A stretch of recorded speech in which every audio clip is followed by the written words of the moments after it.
Anggota Komisi ke-6 DPR RI Rieke Diah Pitaloka menyuarakan kritik internal terhadap sistem penggajian dan tunjangan di lembaga negara, menyusul polemik publik soal gaji DPR. Dalam pernyataannya di kanal YouTube Denny Sumargo, Rieke menyoroti tunjangan kinerja Tukin yang tinggi di sejumlah kementerian, khususnya Kementerian Keuangan yang disebut mencapai 300% dari gaji pokok. Ia menilai isu ini sebagai momentum untuk melakukan riset Indonesia, yakni evaluasi total terhadap sistem remunerasi pejabat negara di semua tingkatan baik legislatif, eksekutif, maupun pemerintah daerah. Rieke mendorong Presiden Prabowo Subianto untuk mengambil langkah berani dalam menciptakan sistem yang adil, transparan, dan menyeluruh. Tidak bisa jawab ya. Ibu nggak usah kasih lihat saya data-data itu. Kamu harus lihat cara kerjanya. Data-data itu yang perlu lihat masyarakat. Ini harus diperjuangin, saya. Nggak bisa. Pembelanjaan segala macam yang tahu kan sampean-sampean aja. Riset Indonesia kembali ke 0 km, evaluasi semua gaji dan tunjangan di lembaga negara. Lakukan, hentikan moratorium semua kunjungan ke luar negeri, bukan hanya DPR. Nih, 3 triliun buat apa? Buat DPR itu hanya speaker. Dengan adanya isu ini, menurut saya, ini momentum yang harus diambil untuk, saya katakan, riset Indonesia kembali ke 0 km, semua, termasuk untuk semua birokrasi dan kita yang bekerja di lembaga negara. Kalau mau dilakukan, evaluasi semua gaji dan tunjangan di lembaga negara. Mari kita dukung Presiden segera mengeluarkan aturan untuk evaluasi atas semua tunjangan di seluruh lembaga negara, termasuk di pemerintah daerah dan DPRD-nya, gitu. Tunjangan kinerja kementerian, salah satu yang tertinggi adalah Kementerian Keuangan, 300%. 300% tunjangannya.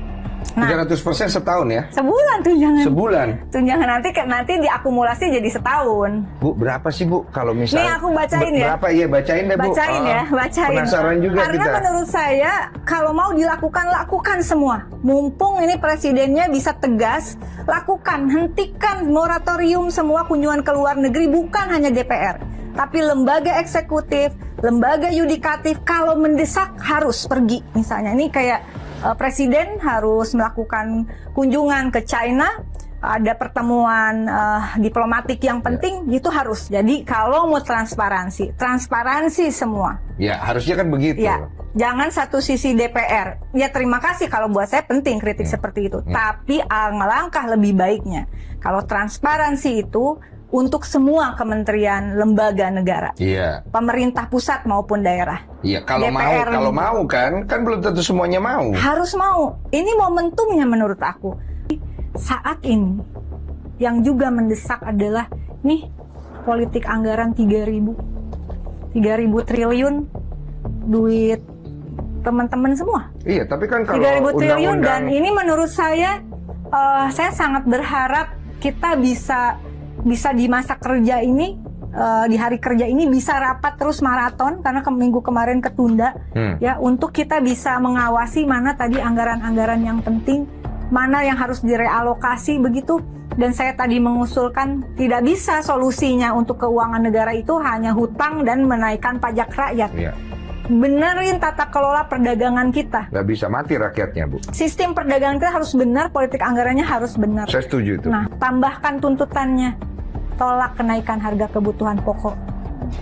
Jangan ada kenaikan harga eceran tertinggi pangan. Tidak boleh ada impor untuk pangan-pangan yang diproduksi di dalam negeri. Mati nih sebentar lagi petani tebu kita, pabrik gula kita. Dan sekarang Presiden sedang bertemu dengan pimpinan-pimpinan negara yang juga penting menurut saya dalam situasi seperti ini. Dalam situasi seperti ini, konsolidasi nasional itu penting, tapi hubungan diplomatik dan bertemu saat ini dengan Rusia, China, dan beberapa negara